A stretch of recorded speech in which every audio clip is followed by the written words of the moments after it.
Hello to all.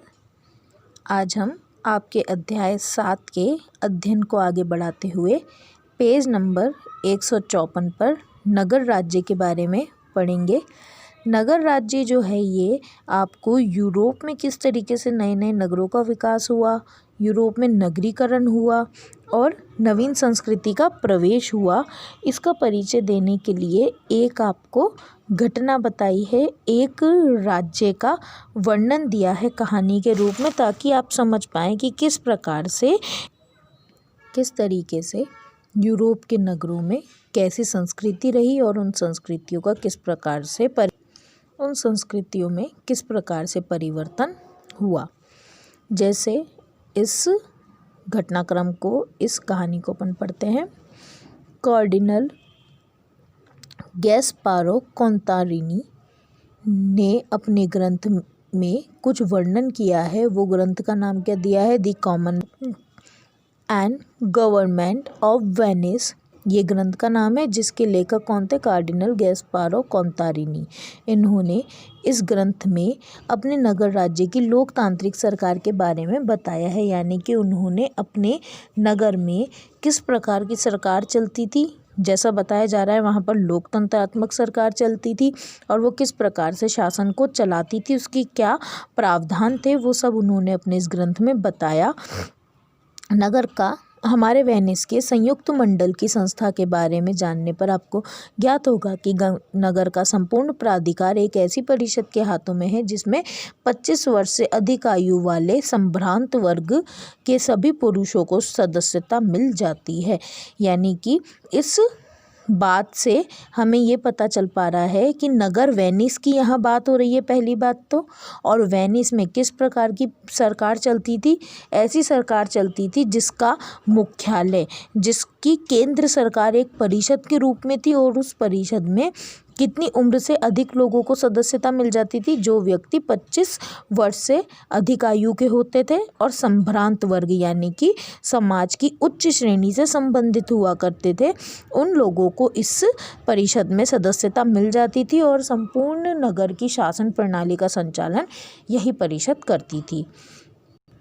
सबसे पहले मैं आपको ये बताऊंगा कि हमारे पूर्वजों ने ऐसा नियम क्यों बनाया कि सामान्य जनता को नागरिक वर्ग में, जिसके हाथ में संयुक्त मंडल के शासन की बागडोर है, शामिल क्यों नहीं किया जाए? क्योंकि उन नगरों में अनेक प्रकार की गड़बड़ियाँ और जन उपद्रव होते रहते हैं, जहाँ की सरकार पर जन सामान्य का प्रभाव रहता है। यानी कि ऐसा बताया है कॉन्तारिनी ने कि हमारे जो पूर्वज थे उन्होंने, यानी कि वेनिस नगर में जो प्राचीन लोग रहे, उन्होंने यहाँ पर संपूर्ण शासन सामान्य जनता के हाथ में क्यों नहीं दिया? क्योंकि उन लोगों का ऐसा मानना था कि जिस राज्य में सामान्य जनता के हाथ में शासन प्रणाली रही है, उन सभी नगरीय क्षेत्रों में गड़बड़ियाँ यानी कि भ्रष्टाचार जैसी स्थिति देखी गई है। तो उससे बचने के लिए वेनिस नगर में इस प्रकार से शासन प्रणाली को जनसामान्य के हाथ में नहीं दिया। कुछ लोगों के विचार इससे अलग थे। उनका कहना था कि यदि संयुक्त मंडल का शासन संचालन अधिक कुशलता से करना है तो योग्यता और संपन्नता को आधार बनाना चाहिए। दूसरी ओर सच्चरित्र नागरिक, जिसका लालन पालन उदार वातावरण में होता है, वे प्राय निर्धन हो जाते हैं। इसलिए हमारे बुद्धिमान और विवेकवान पूर्वजों ने यह विचार रखा कि इस सार्वजनिक नियम को बदलकर धन संपन्नता को आधार न बना करके कुलीन वंशीय लोगों को प्राथमिकता दी जाए।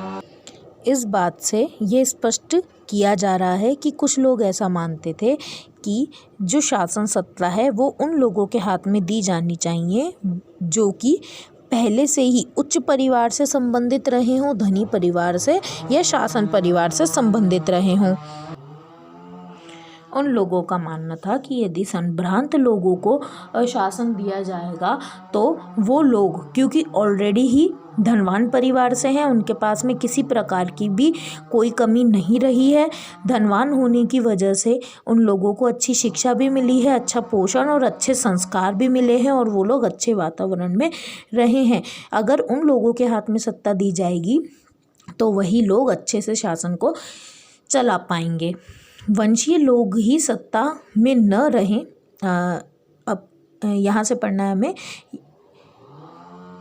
इसलिए हमारे बुद्धिमान और विवेकपूर्ण पूर्वज ने ये विचार रखा कि इस सार्वजनिक नियम को बदलकर धन संपन्नता को आधार न बनाकर कुलीन वंशी लोगों को प्राथमिकता दी जाए, तथापि इस शर्त के साथ कि केवल उच्च अभिजात वंशीय लोग ही सत्ता में न रहें, क्योंकि ऐसा करने से चंद लोगों की शक्ति काफ़ी बढ़ जाएगी, न कि संयुक्त मंडल की। गरीब लोगों को छोड़कर सभी नागरिकों को प्रतिनिधित्व सत्ता में होना चाहिए, चाहे वह अभिजात वंशीय हों या फिर वह लोग हों जो कि विशिष्ट गुणों के कारण उदात्त हों।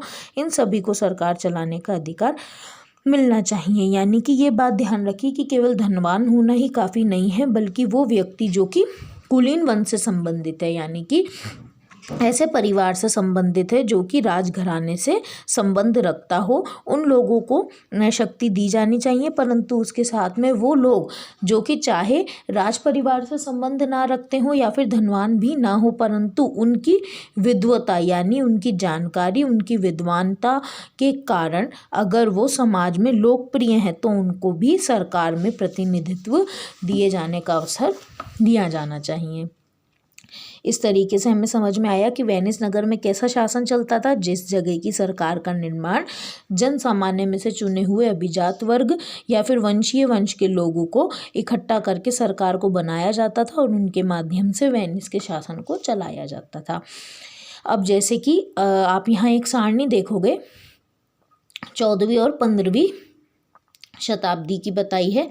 आप देखो कि 1300 ईस्वी में इटली के पादुआ विश्वविद्यालय में मानवतावाद पढ़ाया जाने लगा था। यानी एक तरीके से ये बड़ा परिवर्तन है कि विश्वविद्यालय में मानवतावाद का पाठ पढ़ाया जाने लगा था, यानी लोगों के अंदर परिवर्तन और विषयों के और शिक्षा के अंदर भी परिवर्तन आने लगे थे। 1341 ईस्वी में पेट्रोक को रोम में राजकवि की उपाधि से सम्मानित किया गया। यानी कि पेट्रोक जो कि एक कवि थे, उन्हें रोम में राजकवि की उपाधि दी गई, यानी कि अब कवियों का भी सम्मान होने लगा। 1349 में फ्लोरेंस में विश्वविद्यालय की स्थापना हुई। फ्लोरेंस नगर में भी नई यूनिवर्सिटीज़ इस्टेब्लिश होने लगी। 1390 ईस्वी में जेफरी चौसर की कैंटरबरी टेल्स का प्रकाशन हुआ। ये आप ध्यान रखेंगे, याद करेंगे। ये जितने भी आपको पॉइंट्स दिए गए हैं जो मैं आपको बता रही हूँ अभी आपकी बुक में है 155 पेज नंबर पर, इन्हें आप इम्पॉर्टेंट टिक कर लेंगे। इनमें से short question, very short question अति लघुत्तरात्मक वाले बन जाते हैं, तो आपको ये याद करना है। जेफरी चौसर द्वारा पुस्तक लिखी गई कैंटरबरी टेल्स 1390 में। 1436 में ब्रूनेलेसी ने फ्लोरेंस में ड्यूमा का परिरूप तैयार किया। ड्यूमा क्या था? बेसिकली जिसे हम संसद कहते हैं हमारे देश में, वही ड्यूमा उसी का एक प्रकार था, उसी प्रकार का समूह और संघ था जिसे ड्यूमा का नाम दिया गया था। तो इस तरीके से ड्यूमा का जो प्रतिरूप तैयार किया, जो संरचना के लिए आधार तैयार किया गया था, वो ब्रूनेलेसी ने फ्लोरेंस में किया था। और कब किया था? 1436 ईस्वी में।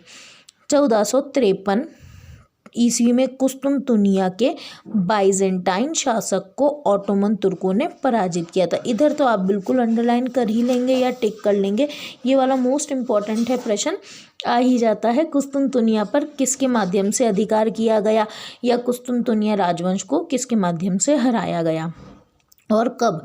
1453 ईस्वी में कुस्तुनतुनिया पर बाइजेंटाइन जो शासकों का अधिकार था उसे हराते हुए ऑटोमन साम्राज्य की स्थापना की गई। किसके द्वारा? तुर्कों के द्वारा। इसके बाद 1454 ईस्वी में गुटेनबर्ग ने विभाज्य टाइप से बाइबल का प्रकाशन किया। ये विभाज्य टाइप मतलब मूवेबल टाइप, जिसे उसके भाग कर दिए बाइबल के और उस भाग को अलग अलग टुकड़ों में कहीं भी ले जाया जा सकता है। इस प्रकार का कार्य गुटेनबर्ग ने किया। और कब? 1454 ईस्वी में।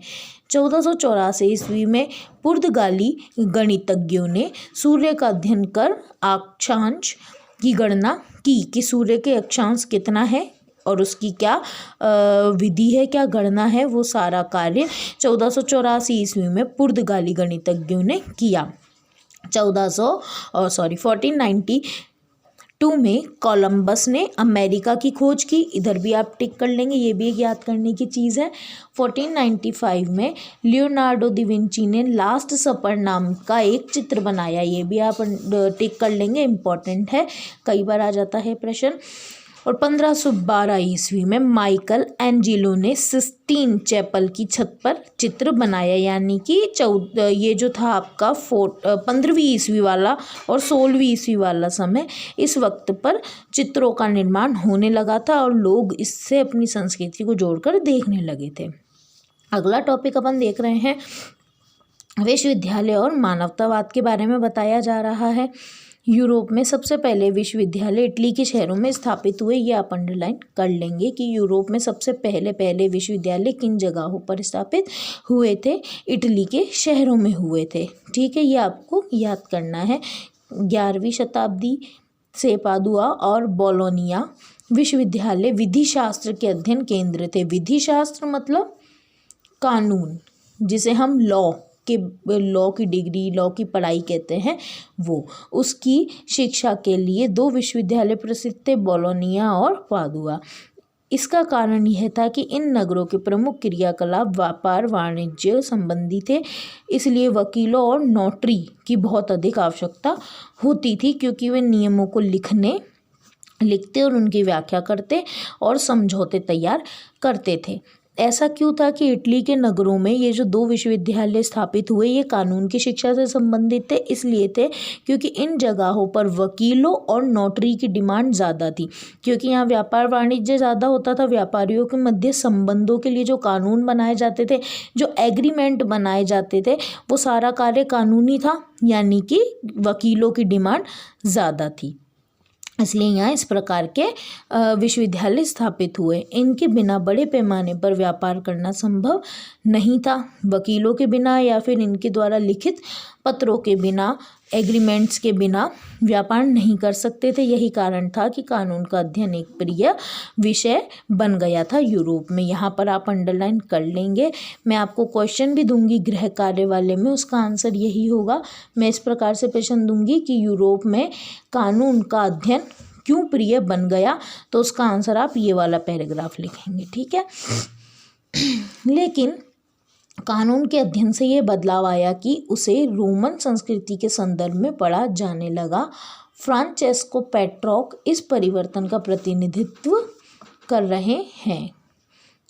इधर आप अंडरलाइन कर लेंगे। एक, कानून की शिक्षा में बड़ा परिवर्तन क्या आया कि अब कानून केवल रोमन संस्कृति को याद रखते हुए रोमन संस्कृति के लिए क्या उपयोगी कानून हो सकता है, किस प्रकार से उस संस्कृति से जुड़ाव वाला कानून बनाया जाए, इस ओर ध्यान दिया जाने लगा। और इस बात का प्रतिनिधित्व फ्रांचेस्को पेट्रोक कर रहे थे। पेट्रोक के लिए पूरा काल एक विशिष्ट सभ्यता थी, जिसे प्राचीन यूनानियों और रोमनों के वास्तविक शब्दों के माध्यम से ही अच्छी तरह समझा जा सकता है। अतः उसने इस बात पर जोर दिया कि इन प्राचीन लेखकों को रचनाओं का बहुत अच्छी तरह से अध्ययन किया जाए।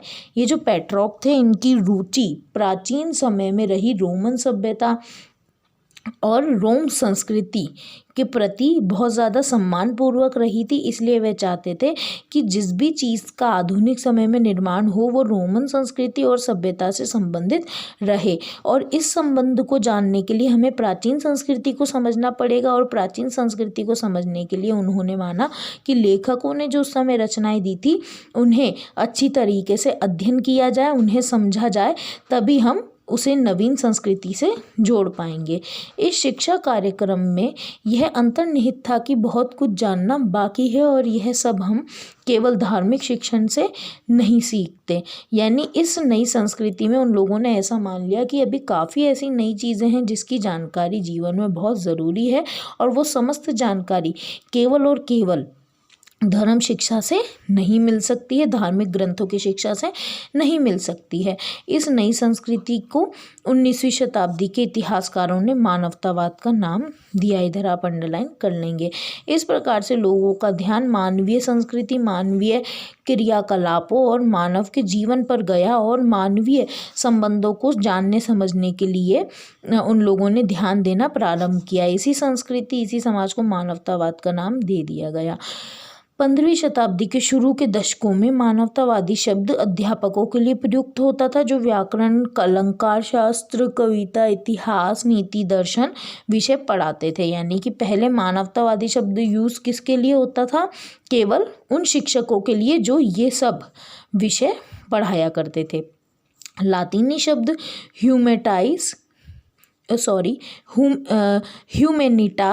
जिसे ह्यूमैनिटीज शब्द बना है, जिसे कई शताब्दियों पहले रोम के वकील और निबंधकार सिसरो ने, जो कि जूलियस सीजर का समकालीन था, संस्कृति के अर्थ में लिया।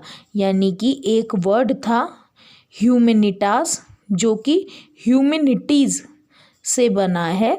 इस शब्द का उपयोग सिसरो के माध्यम किस शब्द के लिए किया गया? संस्कृति। यानी सिसरो संस्कृति शब्द के लिए ह्यूमैनिटास शब्द का यूज किया करता था।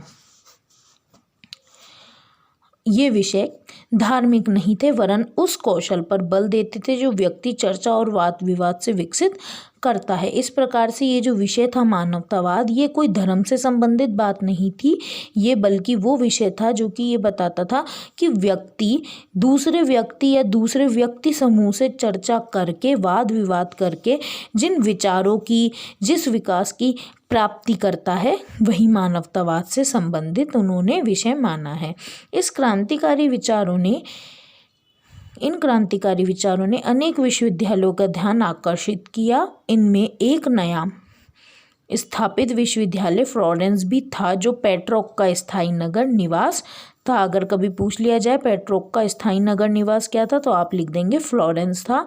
इन सभी प्रकार के जो विश्वविद्यालय थे, उनमें से मानवतावाद की शिक्षा देने वाले भी बहुत सारे विश्वविद्यालय रहे, परंतु उनमें से जो एक प्रमुख बताया जा रहा है आपको, फ्लोरेंस नगर का विश्वविद्यालय था, जिसका ध्यान भी मानवतावाद की ओर गया, और यही पेट्रोक का निवास स्थल, नगर निवास भी था। इस नगर ने 13वीं शताब्दी के अंत तक व्यापार या शिक्षा के क्षेत्र में कोई विशेष तरक्की नहीं की थी। यानी कि फ्लोरेंस के अंदर 13वीं शताब्दी तक ना तो व्यापार के मामले में कोई प्रगति हो पाई थी और ना ही शिक्षा के मामले में वहाँ लोग ज़्यादा शिक्षित थे या फिर शिक्षा में इंटरेस्ट लेते थे। पर 15वीं शताब्दी में सब कुछ पूरी तरीके से बदल गया। किसी भी नगर की पहचान उसके महान नागरिकों के साथ साथ उसकी संपन्नता पर निर्भर करती है। फ्लोरेंस की प्रसिद्धि में दो लोगों का बड़ा हाथ था। इनमें से एक व्यक्ति, इधर आप अंडरलाइन करेंगे फ्लोरेंस की प्रसिद्धि से, यहाँ भी एक प्रश्न बनेगा, मैं दूंगी आपको गृह कार्य प्रश्न में, आप उसके उत्तर में ये लिखेंगे।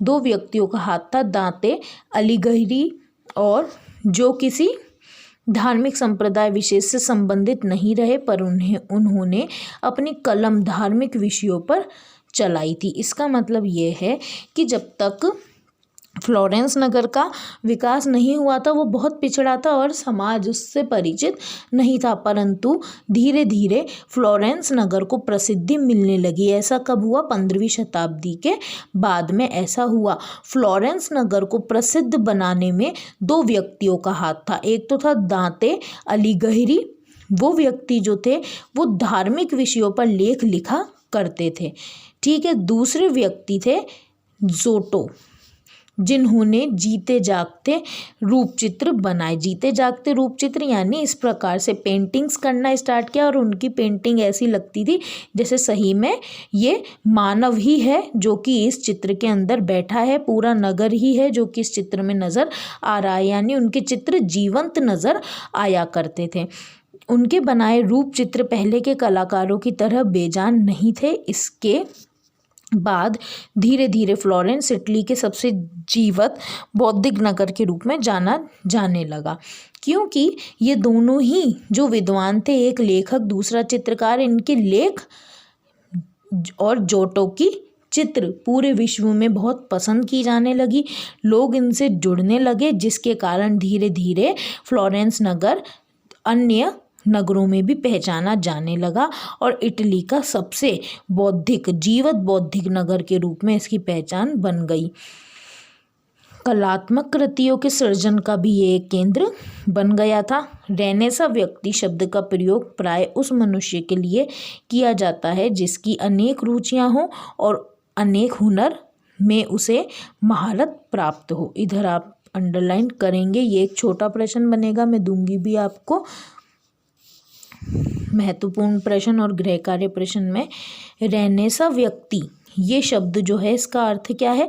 इस शब्द का अर्थ ये है कि वह व्यक्ति, वह मनुष्य जिसकी रुचियां बहुत सारी हो और जिसके अंदर बहुत सारे हुनर हो, वो रेनेसा व्यक्ति कहलाता है। पुनर्जागरण काल में अनेक महान लोग हुए जो कि अनेक रुचियां रखते थे और कई कलाओं में कुशल थे। उदाहरण के लिए बताया है, एक ही व्यक्ति विद्वान भी था, कूटनीतिज्ञ भी था, धर्मशास्त्रज्ञ भी था और कलाकार भी था। इस प्रकार का व्यक्ति रेनेसा व्यक्ति कहलाया। ठीक है, अब जो अगला टॉपिक है अपना, वो है इतिहास का मानवतावादी दृष्टिकोण। इस बारे में पढ़ेंगे अपन। मानवतावादी समझते थे कि वे अंधकार की कई शताब्दियों बाद सभ्यता के सही रूप को पुनः स्थापित कर रहे थे। ऐसा मानवतावादियों को लग रहा था कि जैसे पहले मानव आदिवासी था, धीरे धीरे वो विकसित हुआ और सभ्य मानव बना, परंतु उस सभ्यता में बहुत सारी त्रुटियां आ गई थी। तो मानवतावादियों को ऐसे लगने लगा कि वापस से हम लोग इन त्रुटियों को दूर करके एक सभ्य समाज की ओर जाने लगे हैं। इसके पीछे ये मान्यता थी कि रोमन साम्राज्य के टूटने के बाद अंधकार युग शुरू हुआ। उन लोगों की सोच क्या थी? वो ऐसा मानते थे जब तक रोमन साम्राज्य की स्थापना हुई उस साम्राज्य के अंदर रहने वाले लोग सभ्य थे, परंतु जैसे ही रोमन साम्राज्य टूट गया, समाप्त हो गया, तो संपूर्ण राज्य और समस्त मानवों में अंधकार आ गया। वो अपनी सभ्यता भूल गए और रोम साम्राज्य की सभ्यता कहीं गर्त में चली गई। मानवतावादियों की भांति बाद के विद्वानों ने बिना कोई प्रश्न उठाए ये मान लिया कि यूरोप में 14वीं शताब्दी के बाद नए युग का जन्म हुआ है। उन लोगों ने क्या माना कि 14वीं शताब्दी तक तो, क्योंकि रोमन साम्राज्य की समाप्ति के साथ ही अंधकार युग आ गया था, सभी जगहें सभ्यता मुक्त हो चुकी थी, परंतु 14वीं शताब्दी के बाद में एक नया युग प्रारंभ हुआ। मध्यकाल जैसी संज्ञाओं का प्रयोग रोम साम्राज्य के पतन के बाद 1000 वर्ष की समयावधि के लिए किया गया। ये अंडरलाइन करेंगे आप। यूरोप में या रोम साम्राज्य के संबंध में मध्यकाल किसे कहा गया? वो समय जो कि रोम साम्राज्य के पतन के बाद से लेकर 1000 वर्ष तक का जो समय है, जो समयावधि है, वो मध्यकाल के नाम से जानी गई। उनके यह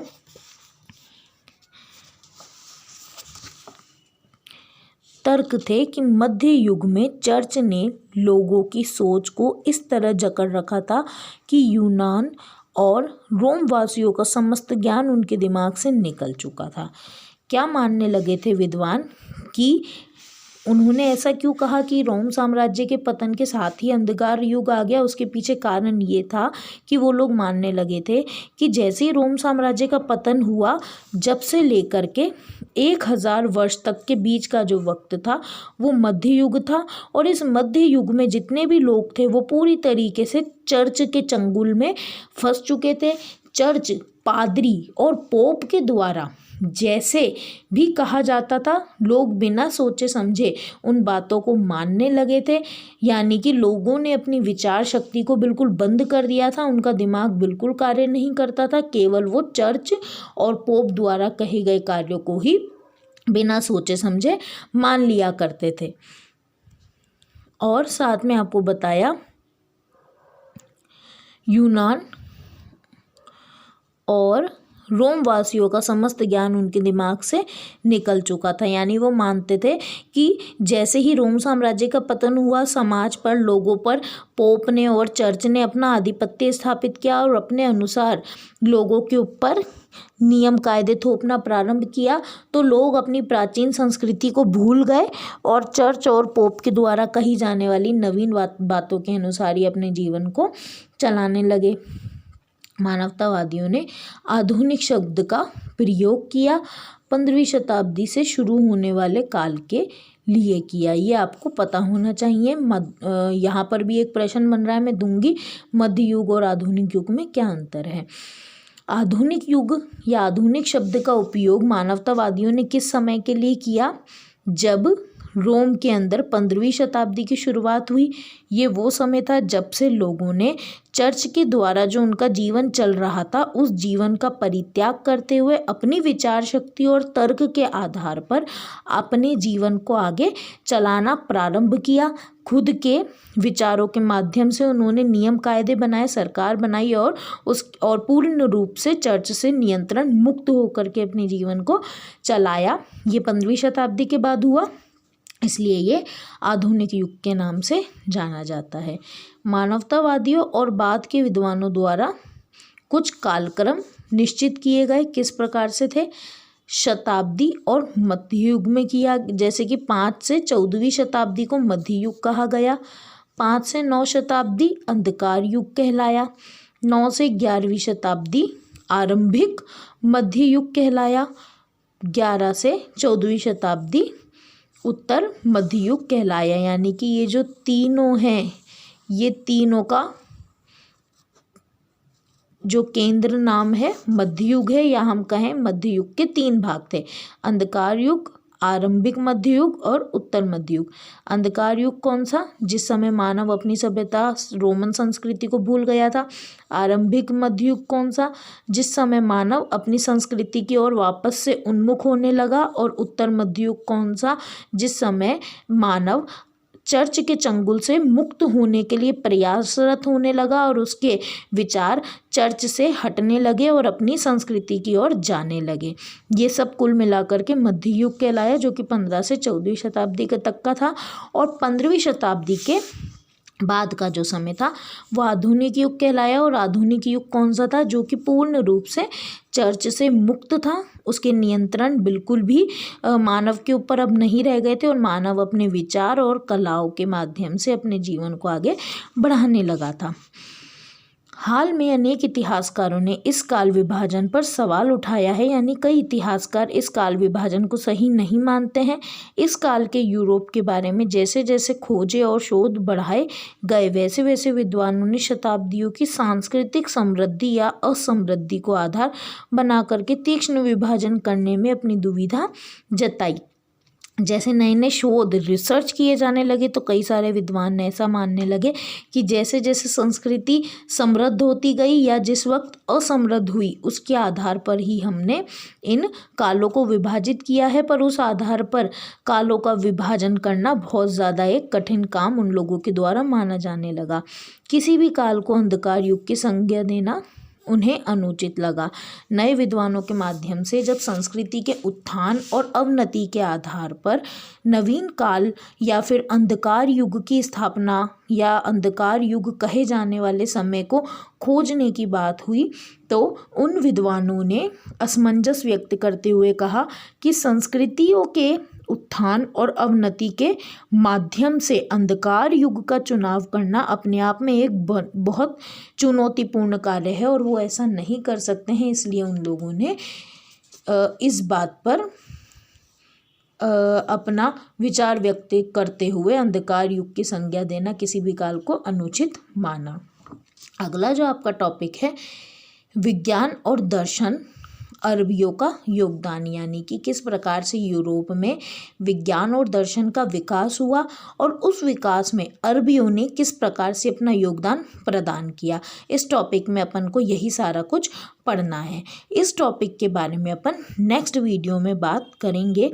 अभी मैं आपको इस टॉपिक से संबंधित जितने भी महत्वपूर्ण प्रश्न और गृह कार्य प्रश्न हैं वो आपके होमवर्क वाले पोर्टल पर सेंड कर दूंगी।